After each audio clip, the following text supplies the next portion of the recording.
اعوذ باللہ من الشیطان الرجیم یا ایھا المدثر قم فانذر وربک فکبر صدق اللہ العظیم رب اشرح لی صدری ویسر لی امری واحلل عقدۃ من لسانی یفقہوا قولی۔ محترم سامنے کرام، میں نے آپ کے سامنے سورہ مدثر آیت نمبر 1 تا 3 کی تلاوت کی ہے۔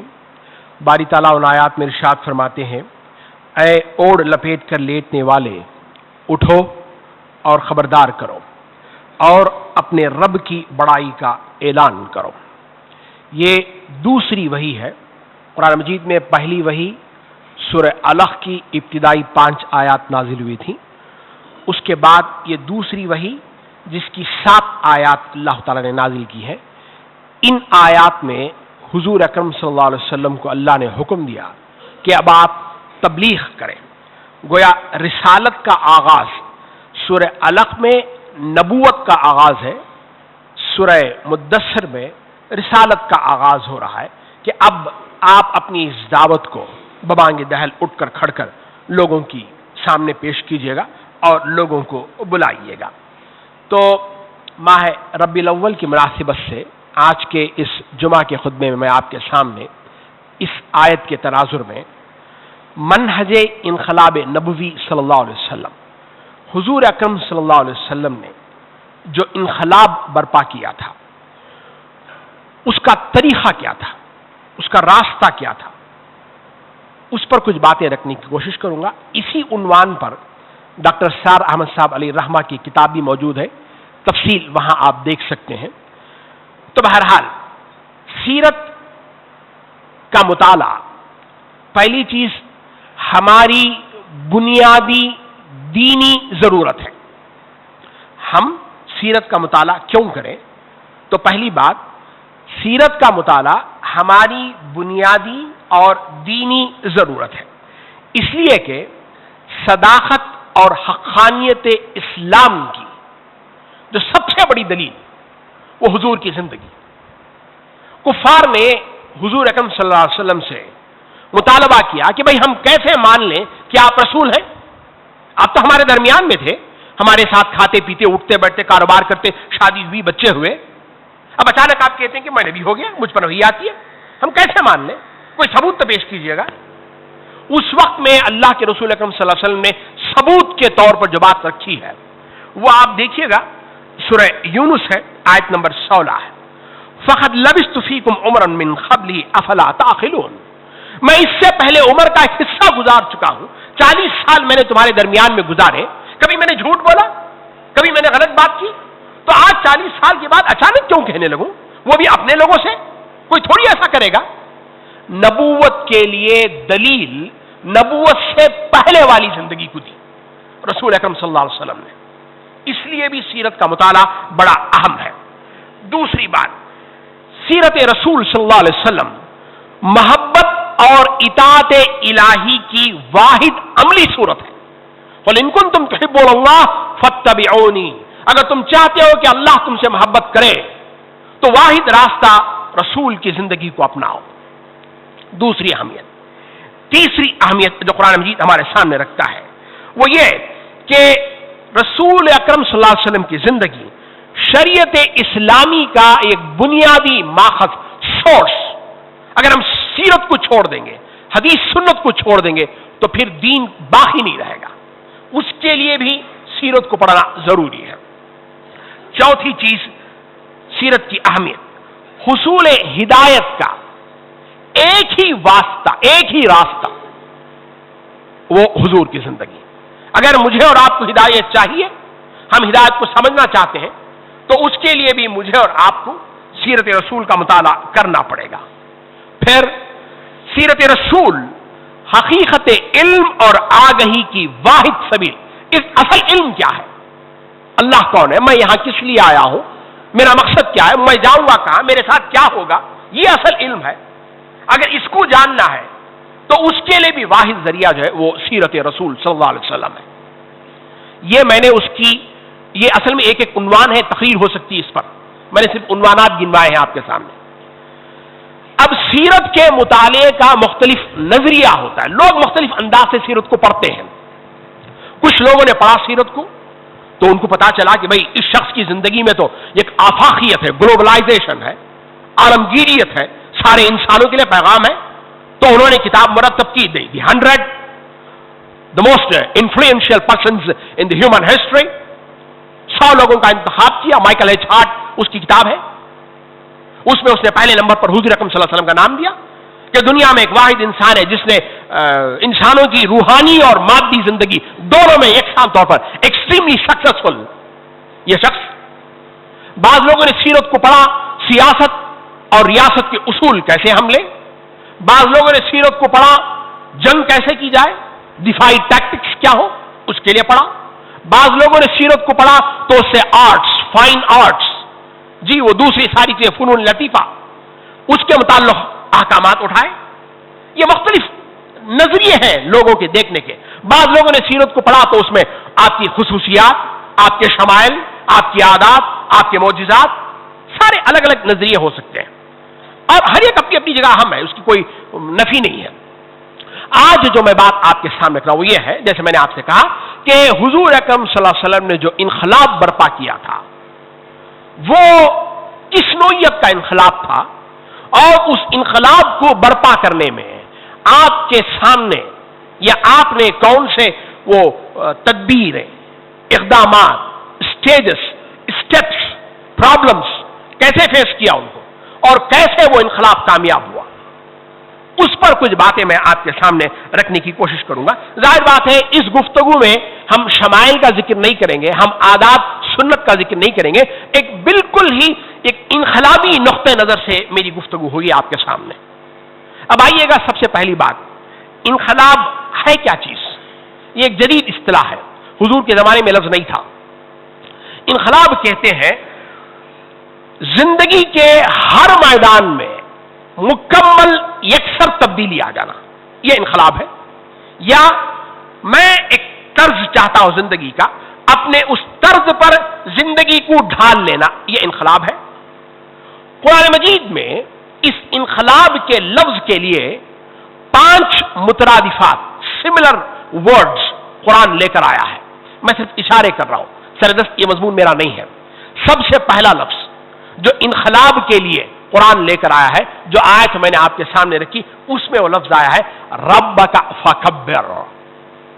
اپنے رب کو بڑا کرو. رب تو بڑا ہے، مجھے اور آپ کو کرنا کیا ہے؟ کیا میری تسبیحات سے رب بڑھ جائے گا؟ اگر ساری دنیا تسبیح کرنے لگے تو کیا رب بڑھے گا؟ نہیں، رب تو پہلے سے بڑا ہے. تو معنی یہ ہے کہ جس طرح سے رب بڑا ہے آسمانوں میں، اسی طرح سے تم رب کو بڑا کرو اس زمین میں بھی. اگر آج زمینی حقائق کو دیکھیں گے تو میں کیا کھاؤں گا، میں کیا پہنوں گا، میں کیا انویسٹ کروں گا، میں کہاں انویسٹ کروں گا، میں کیا پڑھوں گا، میں کیا ٹی وی اسکرین پر دیکھوں گا، یہ سارے کے سارے ہماری حکومت طے کرتی ہے، وہ طے کرتی ہے. گویا ہم نے اپنے عمل سے اللہ کو چھوٹا کر دیا ہے، زبان سے نہیں. زبان سے ہم اب بھی دن میں ماشاء اللہ، اللہ اکبر ہم تکبیرات کہتے ہیں، زبان سے تو ہم نے اللہ کو بڑا رکھا ہے، مگر عمل سے ہم نے اللہ کو چھوٹا کر دیا ہے. قرآن کہتا ہے سورہ زخرف، اللہ ارشاد فرماتے ہیں اس آیت میں، آیت نمبر 84 ہے، وَهُوَ الَّذِي فِي السَّمَاءِ إِلَٰهٌ وَفِي الْأَرْضِ إِلَٰهٌ وَهُوَ الْحَكِيمُ الْعَلِيمُ. وہ تو آسمانوں میں بھی الہ ہے. الہ وہ ہوتا ہے جس کی بات مانی جاتی ہے، زمین میں بھی وہ الہ ہے، کوئی دوسرا الہ نہیں ہے. تو رب کا فکبر، رب کو بڑا کرو. اور لفظی لطیفہ یہ ہے کہ اگر آپ اس کو الٹ پڑھیں گے نا تب بھی یہی لکھے گا، تب بھی یہی لفظ بنے گا، رب کا فکبر. تو علماء نے لکھا ہے کہ اگر تم رب کو بڑا کرنے کی کوشش کرو گے، اس کام میں لگ جاؤ گے، تو گویا اللہ تم کو بھی بڑا کر دے گا، اس کا لازمی نتیجہ نکلے گا. دوسرا لفظ جو قرآن استعمال کرتا ہے وہ ہے اقیم الدین. جیسے اقیم الصلاح ہے ویسے اقیم الدین ہے، اس دین کو تم قائم کرو. سورۃ الشورى آیت نمبر 13. پھر تیسری اصطلاح ہے غلبہ دین کی، سورہ توبہ، سورہ صف، سورہ فتح. ان تینوں آیتوں میں یہ لفظ قرآن مجید، سورتوں میں یہ لفظ قرآن مجید لے کر آیا ہے. پھر چوتھی اصطلاح، میں صرف اصطلاحات رکھ رہا ہوں، سورہ انفال کی آیت نمبر 39، وہاں فرمایا یکون الدین کلہ للہ، کہ دین کل کا کل اللہ کے لیے ہو جائے، انقلاب کا دوسرا لفظ۔ اور پانچویں اصطلاح سورہ توبہ آیت نمبر 40، اللہ ارشاد فرماتے ہیں لتکون کلمۃ اللہ العلیٰ، اللہ کی بات، اللہ کا بول وہ سب سے بڑا ہونا چاہیے گا۔ تو گویا پہلی بات ربک فکبر، اپنے رب کو بڑا کرو، صرف رب بڑا نہیں باتوں میں بلکہ اس کی باتیں بھی بڑی ہونی چاہیے گا۔ یہ ہے وہ انقلاب جسے قرآن مجید ہمارے سامنے رکھتا ہے۔ دوسری بات حضرات محترم، انقلاب کی دو قسمیں ہیں، یہ انسان انقلاب لاتے ہیں، تاریخی انقلاب کہہ لیجئے گا، دنیاوی انقلاب کہہ لیجئے گا، کوئی مسئلہ نہیں، سب ایک۔ دوسرا انقلاب پیغمبر لے کر آتے ہیں، ان دونوں میں بڑا فرق ہے۔ اب آپ دیکھیے گا انسان جو انقلاب لاتے ہیں اس کی وجہ کیا ہے؟ اس کی وجہ باہمی تصادم، یہاں کس کا چلے گا، یہ جو جگہ ہے یہ میری ہے یا تمہاری ہے؟ اگر میری ہے تو میرا حکم چلنا چاہیے، متا اور مستحر چلے گا کس کا؟ اور who holds the riches of this world، یہ دنیا اور اس کے وسائل کس کے ہاتھ میں، میرے یا خدا کے؟ بس یہ جھگڑا ہے۔ اسی پر سارے تصادمات، یہ class struggle, haves and have nots کے درمیان میں ایک لڑائی، ایک جنگ، اس کی بنیاد پر انقلاب آتا ہے، دنیاوی انقلاب۔ دوسری بات اگر آپ ان انقلابی دنیاوی انقلابات کو دیکھیں گے تو یہ ہے کہ یہ انقلابات کبھی کنسٹرکٹیو ہوتے ہیں تو اکثر ڈسٹرکٹیو ہوتے ہیں، ان سے لوگوں کو نقصان زیادہ ہوتا ہے، فائدہ کم ہوتا ہے دنیا کے انقلابات میں۔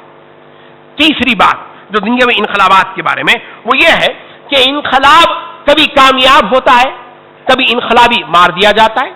آزادی جنگ ہندوستان کی انقلاب شروع ہوا تھی 1857 میں ہم نے کی، لیکن وہ ناکام رہے، انقلابیوں کو پھانسی دے دی گئی، بہت سارے علماء اس میں تھے جو پھانسی کے تختے پر چڑھا دیے گئے، مسلمانوں کا بڑا حصہ رہا اس میں۔ تو انقلاب کبھی کامیاب ہوتا ہے، کبھی انقلابی جو ہے وہ مار دیے جاتے ہیں، ضروری نہیں کہ وہ ہمیشہ کامیاب ہو۔ اور پھر چوتھی بات، یہ جو دنیا کے انقلابات ہیں یہ سارے کے سارے جزوی پارشیل ہوتے ہیں۔ فرانس کا انقلاب اٹھا لیجئے گا، چلیے ہندوستان کا انقلاب اٹھا لیجئے گا، انگریز ہم پر حکومت کرتا تھا، ہم نے لڑی آزادی کی جنگ اور ہم فتح پا گئے، لیکن ہوا کیا ہوا؟ صرف حکمران بدلے ہیں، پہلے گورا حکومت کرتا تھا، اب کالا حکومت کرتا ہے، بس۔ باقی تعلیم انگریز کی، تہذیب انگریز کی، سوچنے کا انداز انگریز کا، کھانا پینا انگریز کا، شادی بیاہ سب کچھ انگریز کے، باطل کے، کوئی فرق نہیں آیا، جیسے پہلے تھے اب بھی ویسے ہی ہیں۔ فرانس کا انقلاب اٹھا لیجئے گا، بادشاہت ختم ہو گئی، جمہوریت آئی، بس باقی زندگی جیسے تھی پہلے ویسے ہی چلتی رہی۔ رشیا کا انقلاب اٹھا لیجئے گا، یہ خاص گروہ کی حکومت آ گئی، باقی جو عوامی زندگی تھی وہ چلتی رہی۔ تو یہ انسانی انقلابات اور یہ بڑے خونی ہوتے، اس میں خون بہت بہتا ہے۔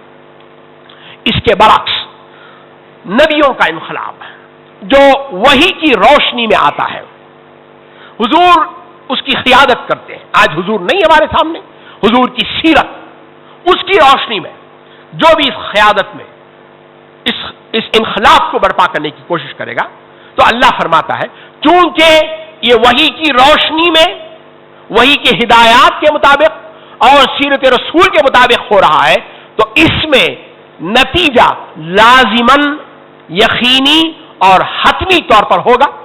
اللہ ارشاد فرماتے ہیں سورہ مجادلہ آیت نمبر 21، کتب اللہ لاغلبن انا ورسلی، اللہ نے لکھ دیا ہے، یہ بات طے ہے کہ وہ اور اس کا رسول کامیاب ہو کر رہیں گے۔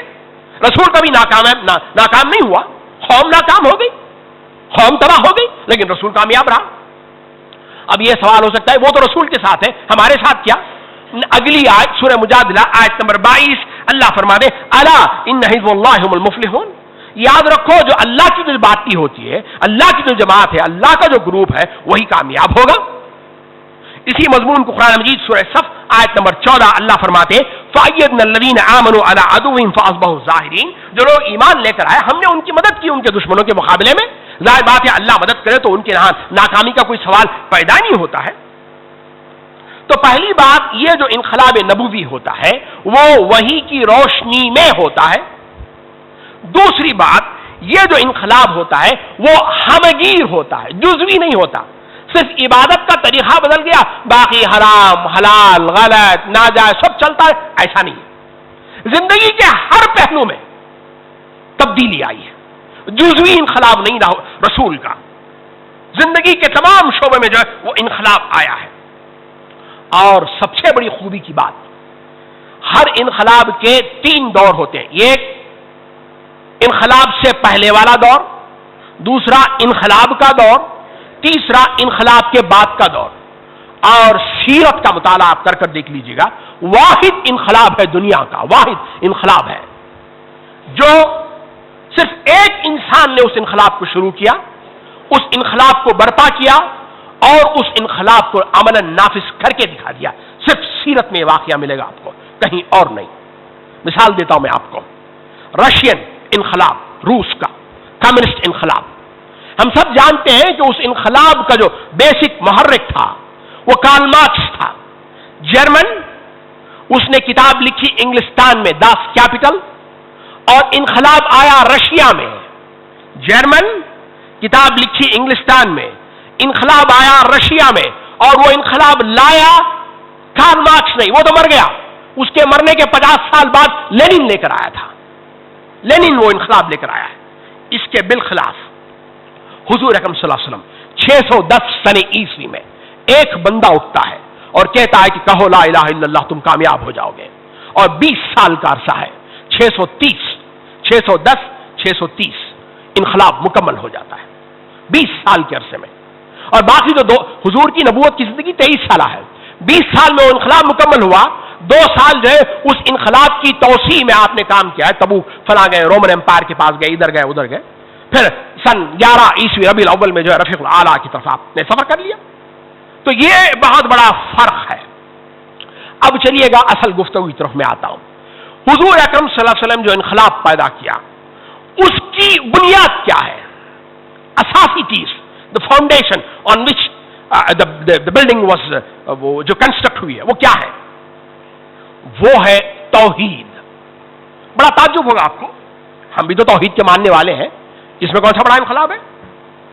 یہ تو سب مانتے ہیں, دنیا کے سارے مسلمان توحید کے ماننے والے ہیں, تو حضور نے کون سا بڑا انقلاب کر دیا؟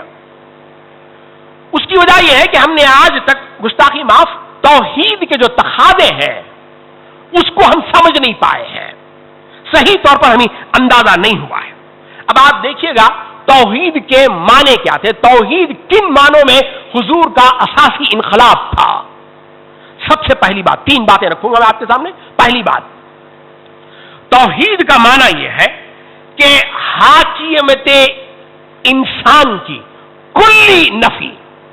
انسان حاکم نہیں ہے, انسان حاکم نہیں ہے. اس انسان کے لیے اگر کچھ ہے تو وہ صرف خلافت ہے.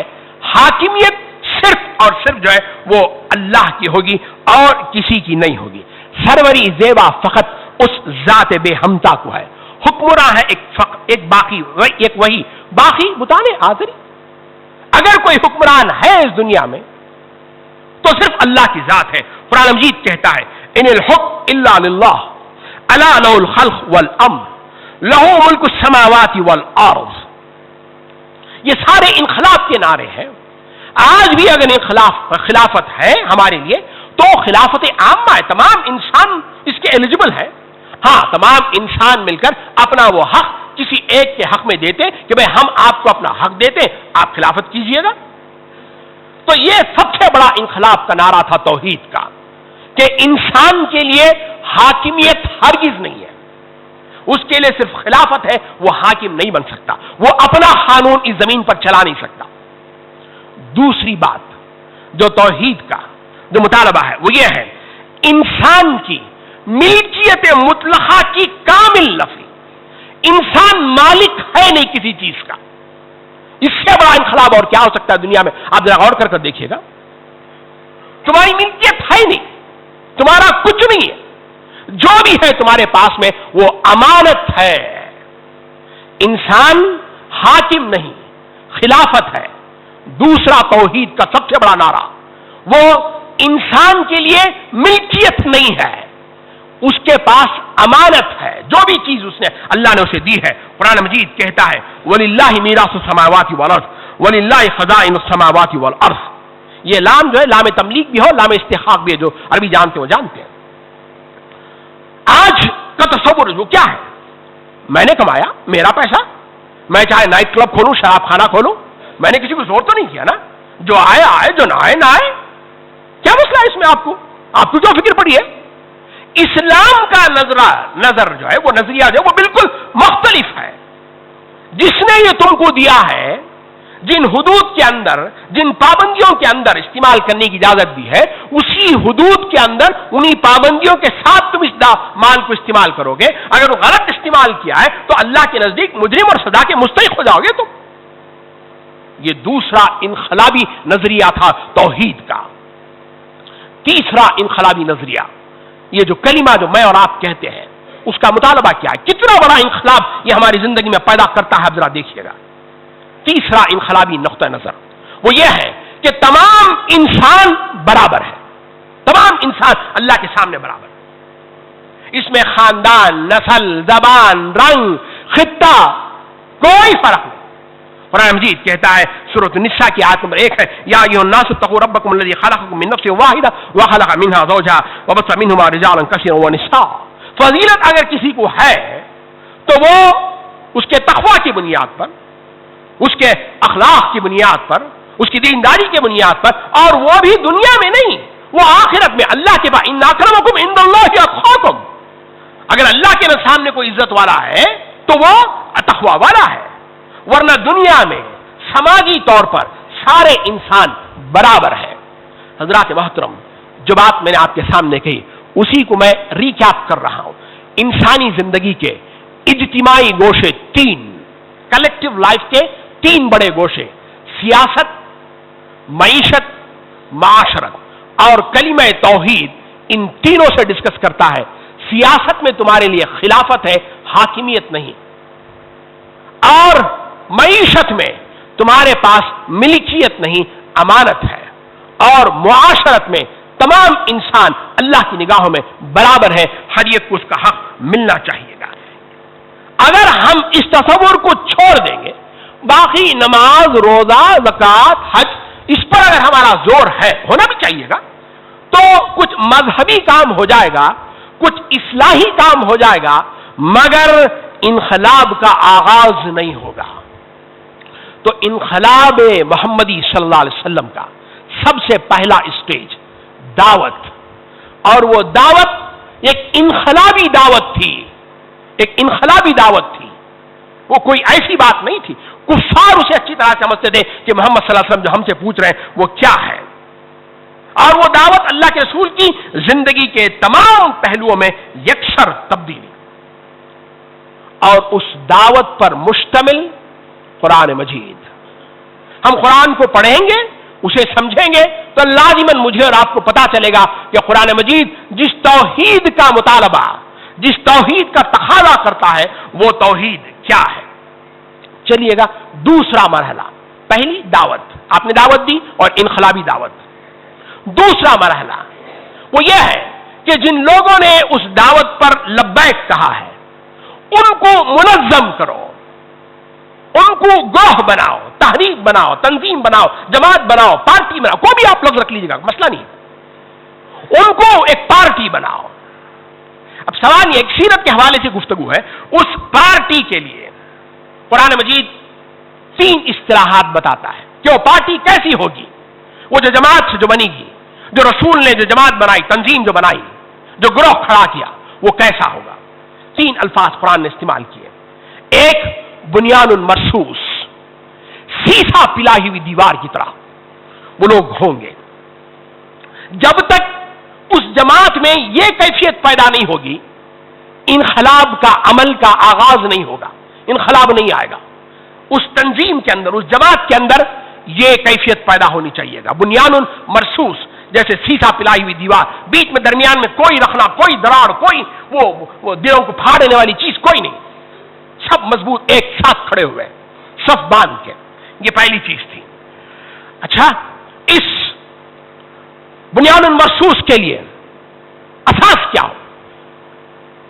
وہ ہے سماع و اطاعت. یہ دوسرا مطالبہ. اس جماعت کے اندر، اس گروہ کے اندر کیا سماع اور اطاعت ہوگی؟ قرآن کہتا ہے واسمعوا واطیعوا، سنو اور اطاعت کرو. ملٹری میں ہوتی ہے نا ڈسپلن، وہاں کا مشہور مخولہ جملہ لوگ کہتے ہیں ملٹری میں do and die, don't ask why. سوال پوچھنے کی اجازت نہیں ہے آپ کو، جو کہا گیا کر گزرو. اگر مر گئے تو مر گئے، ٹھیک ہے، چھوڑو، مسئلہ ہے. اس طرح کی جو ڈسپلن پیدا ہوگا وہ ضرورت ہے اس انقلابی جماعت میں. تیسری بات، تیسری اصطلاح جو اس جماعت کو قرآن بتاتا ہے، اشداء علی الکفار رحماء بینہم. جو ساتھی ہے، جو ساتھ چلنے والے ہیں، ان کے لیے بڑے نہایت مہربان، نرم دل، لیکن کفار جو ان کے مقابلے میں آئے ہیں ان کے لیے نہایت سخت ہوں گے. جب تک کوئی بھی جماعت وہ اس کے اندر یہ تین چیزیں نہیں پائی جائیں گی، بنیان مرصوص، سماع اور اطاعت، اشداء علی الکفار یا رحماء بینہم، یہ جب تک وہ کیفیت ان کے اندر پیدا نہیں ہوگی، ظاہر بات ہے انقلاب کا عمل کا آغاز نہیں ہوگا. اب سوال یہ پیدا ہوتا ہے کہ بھئی ایسی تنظیم پیدا کرنے کے لیے کیا محرک ہونا چاہیے؟ کیسے پیدا ہو سکتا ہے انسان کے اندر؟ وہ کیا محرک ہے، کیا موٹیو ہے، کیا ریزن ہے؟ وہ سیرت کے مطالعے سے دو چیزیں ہیں. ایک، پہلی بات، اللہ کے رسول اکرم صلی اللہ علیہ وسلم کو بحیثیت رسول کے ماننا اور ان سے بے پناہ محبت کرنا. بے پناہ محبت کرنا.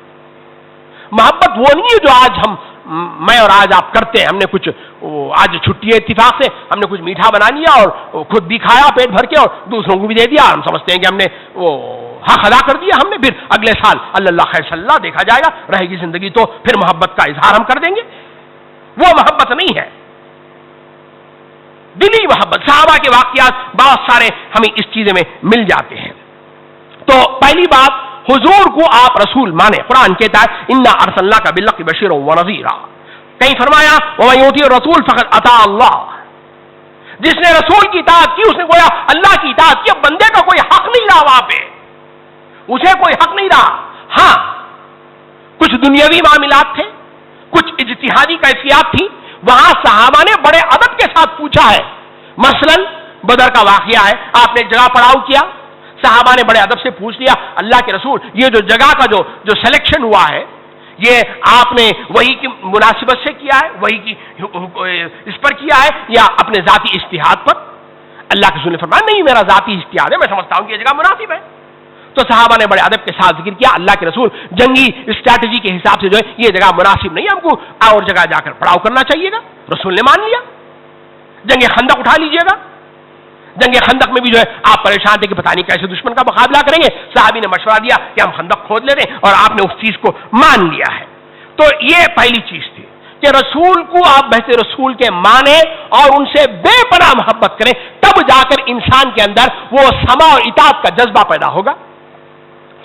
دوسری بات جو بڑی اہم بھی ہے، وہ جو تنظیم جو بنی ہے، جو جماعت جو گروہ بنا ہے، اس کے اندر جو کیڈر کا جو سسٹم تھا وہ کیا تھا؟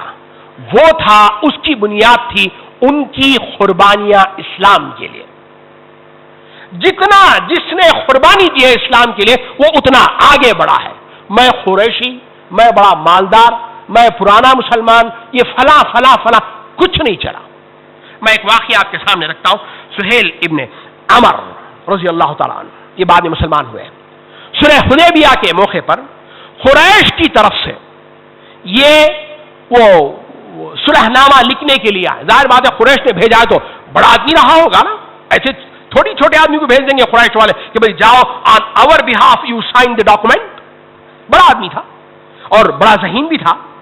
جیسے ہی وہ صلح نامہ شروع ہوا، لکھنا ہوا کہ یہ صلح نامہ محمد رسول اللہ صلی اللہ علیہ وسلم اور قریش کے درمیان میں ہو رہا ہے، تو اس نے فوراً کہا کہ جناب رکیے گا، اگر آپ محمد رسول اللہ مان لیں تو پھر جھگڑا ختم ہو گیا نا. جھگڑا ختم. جھگڑا تو اسی بات کا ہے ہم آپ کو رسول نہیں مانتے. تو صلح نامہ آپ لکھیے گا محمد ابن عبداللہ اور قریش کے درمیان میں ہو رہا. بڑی ذہانت والا انسان تھا. حضور مسکرا پڑے اس کی بات کو سن کر. اس نے آپ نے فرمایا کوئی مانے یا نہ مانے میں تو اللہ کا رسول ہوں. قرآن میں بھی اس کی بعد میں آیات آ گئی اس کی تائید میں. محمد رسول اللہ سورہ فتح پڑھ کر دیکھ لیجیے گا. تو بہرحال یہ بندہ فتح مکہ کے بعد اسلام میں آیا ہے. حضرت عمر کا زمانہ تھا, خلیفہ وقت حضرت عمر رضی اللہ تعالیٰ سے ملاقات کے لیے آئے تو حضرت عمر نے پاس بٹھا کر بات کی. بات گفتگو چل رہی تھی کہ کچھ صحابہ آئے جو سابقون الاولون میں تھے. ہو سکتا ہے بدری صحابہ رہے ہوں گے یا بیعت رضوان کے موقع پہ جو لوگ تھے وہ لوگ آئے. بہرحال کچھ صحابہ آئے سابقون الاولون میں سے. تو آپ نے فرمایا آپ ذرا پیچھے جائیے گا, آپ سامنے آئیے گا. تو ان کو سامنے کر لیا. پھر کچھ اور صحابہ آ گئے تو آپ نے فرمایا اے سہیل ذرا پیچھے ہٹو, پھر ان کو بٹھا لیا. تو اس طرح سے کرتے کرتے حضرت سہیل کا حال یہ ہوا کہ وہ جوتوں کے قریب پہنچ گئے, جہاں جوتیاں چھوڑی جاتی ہیں وہاں پہنچ گئے. تو ان کو ذرا تکلیف ہوئی, بھائی میں قریشی ہوں, بڑے نسل کا انسان ہوں, آخر میری بھی عزت کی ہو رہی ہے. تو انہوں نے کہا کہ آپ کے دربار میں آپ کی محفل میں ہماری یہ عزت ہو رہی ہے. حضرت عمر نے جواب نہیں دیا بلکہ اشارہ کیا. اشارہ یہ کیا کہ دیکھو سرحد پر مسلمانوں کی فوجیں لڑ رہی ہیں, جاؤ اپنی جان دو, قربانیاں دو. اگر وہ کرو گے تو تمہیں بھی یہ مقام ملے گا, تمہیں بھی یہ مقام ملے گا. تو اس تنظیم میں ہم یہ دیکھتے ہیں جو مراتب تھے وہ نسل کی بنیاد پر, قبائل کی بنیاد پر نہیں تھے, پیسے کی بنیاد پر نہیں تھے. وہاں اس بنیاد پر تھے کہ کس نے اس کاز کے لیے, اس مقصد کے لیے کتنی قربانیاں دی ہیں. حضرت عمر رضی اللہ تعالیٰ عنہ میں سمجھانے سب سے بڑا میں سمجھتا ہوں قوم پرست انسان, نیشنلسٹ لیڈر تھے وہ اسلام سے پہلے. لیکن جب اسلام میں آئے تو حضرت بلال کو کیا کہا کرتے تھے, سیدنا کیا کرتے, ہمارے سردار. حضرت عمر جیسے آدمی کے مزاج سے آپ کبھی امید کر سکتے ہیں کہ حضور کے علاوہ کسی اور کو سردار کہیں, لیکن آپ کہتے تھے کہ ہمارا سردار ہے. اور حضرت ابو بکر کے تعلق سے بھی یہی بات کہتے ہیں, انہوں نے یہ ہمارے سردار ہیں, انہوں نے ہمارے سردار کو آزاد کیا تھا. خود حضور اکرم صلی اللہ علیہ وسلم اپنی زندگی میں دیکھ لیجیے گا جنگ موتا پر بھیجے ہیں تو زید بن حارثہ آزاد کردہ غلام کو کمانڈر ان چیف بنا کر بھیجا ہے. ان کے نیچے جعفر طیار حضرت علی کے بھائی ہیں, عبداللہ بن رواحہ ہے, خالد بن ولید ہے.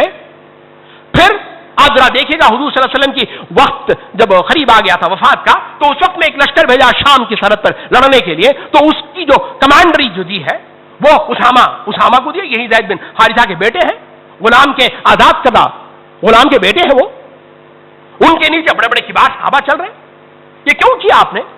تاکہ اگر اب بھی کچھ وہ نسلی وہ فخر کی بات اگر قلب میں باقی ہے تو وہ ختم ہو جائے, اسے ختم ہونا چاہیے گا. یہ ہے وہ بنیاد جس پر یہ تنظیم کھڑی ہوئی ہے. اگر یہ وہ جذبہ اس تنظیم کے ماننے والوں کے اندر اگر وہ پیدا نہیں ہوگا تو پھر وہ انقلاب نہیں آئے گا. ذرا اس تنظیم میں آپ سمع و اطاعت کا جذبہ بھی آپ دیکھیے گا کیسا رہا. اس پر 12 گفتگو ہمارے ہاں ہوتی رہی ہے, میں صرف اشارے کر رہا ہوں آپ کے سامنے. پورے مکی قرآن میں آپ دیکھ لیجیے گا, 13 سال کا مکی قرآن ہمارے سامنے ہے. پوری سیرت آپ پڑھ کر دیکھ لیجیے گا. ان 13 سالوں میں کہیں بھی آپ کو یہ نہیں ملے گا کہ کسی صحابی نے ریٹیلیٹ کیا, پلٹ کر اسے مارا. نہیں, کہیں نہیں مارا. حضور کا حکم تھا کفو ایدیکم, تو ہم نے ہاتھ باندھے رکھو گے. اللہ نے سورہ نساء مدنی زمانے میں اس حکم کی توثیق کی ہے. قرآن میں یہ مضمون آیا سورہ نساء میں, حکم حضور کا تھا مدینے میں, اور اس حکم پر اتنا بائنڈنگ تھا کہ کسی بھی صحابی نے ہاتھ نہیں اٹھایا. مار کھایا ہے, مار کھاؤ, صبر کرو, برداشت کرو, اپنے اندر کی قوت ارادی کو مضبوط کرو. یہ وہ کام ہوتا رہا. اس کے برخلاف احد میں آپ دیکھ لیجیے گا ایک حکم عدولی ہوئی ہے. یہ ایک بات وہ بھی دین کی بات نہیں تھی, جنگی اسٹریٹجی تھا کہ بھئی آپ یہاں رکنا ہے. جنگ فتح ہو گئی تو 50 لوگ کھڑے ہیں, انہوں نے تعویل کی ہے حضور کے حکم کی کہ بھئی وہ تو جنگ کے وقت کی بات ہے, اب تو جنگ ختم ہو گئی, ہم کو چھوڑ دینا چاہیے درہ. 35 لوگوں کی ایک اجتہادی غلطی تھی. اس کا نتیجہ کیا ہوا؟ وہ بھی حضور کا حکم تو خیر تعویل کر لیجیے گا, لیکن وہاں جو ان کا لیڈر تھا انہوں نے بھی فرمایا کہ نہیں جانا چاہیے گا تم. تو گویا اس لیڈر کے ایک حکم کی خلاف ورزی, سمع و اطاعت نہیں آیا تو اس کا نتیجہ یہ ہوا کہ 70 صحابہ شہید ہو گئے.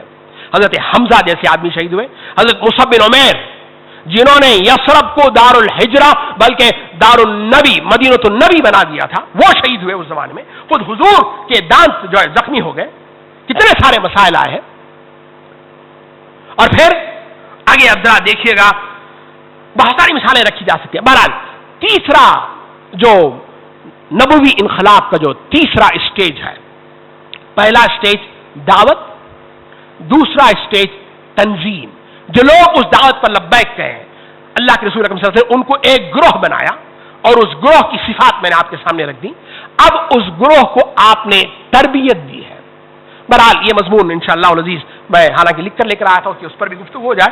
بہرحال وقت ہمارا ہو چلا ہے، انشاءاللہ اگلے جمعہ میں آپ کے سامنے باقی جو مراحل ہیں کہ حضور اکرم صلی اللہ علیہ وسلم نے اس انقلاب کو کیسے برپا کیا، اس پر باقی تفصیلات میں آپ کے سامنے رکھنے کی کوشش کروں گا. حضرات محترم، یہ جو سارے واقعات میں آپ کے سامنے رکھ رہا ہوں کہ توحید وہ اصل میں ہے کیا چیز، یہ جو تنظیم جو بنی ہے اس کی بنیادی اساس کیا تھی، اس کے جو رکن بنے تھے، جو ممبران بنے تھے، ان کے اندر کیا جذبہ تھا، یہ صرف سننے سنانے کے لیے نہیں ہے. میں اور آپ غور کریں، آخر کیا وہ توحید کا انقلابی پیغام میری زندگی میں آیا ہے؟ کیا میں نے کبھی کوشش کی کہ ہم خیال لوگ مل کر ایک گروہ بنے تاکہ اس باطل کو ہم للکار سکیں، تاکہ رسول کا وہ جو مشن جو ابھی پورا نہیں ہوا اسے ہم پورا کر سکیں؟ ہم نے نہیں کیا نا.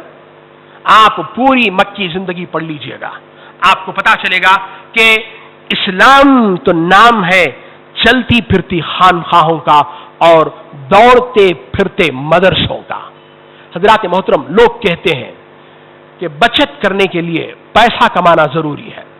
پیسہ جب تک نہیں ہوگا آپ بچت نہیں کریں گے نا. بچت کرنے کے لیے پیسہ کمانا ضروری ہے. اسی طرح سے اگر ابدی زندگی، ہمیشہ کی زندگی اگر مجھے اور آپ کو کمانا ہے تو یہ عارضی زندگی کو کہیں نہ کہیں لگانا ہے. سوال یہ ہے کہ میں اور آپ اس عارضی زندگی کو لگا کہاں رہے ہیں. اقول قولی ھذا استغفر اللہ لکم ولسائر المسلمین.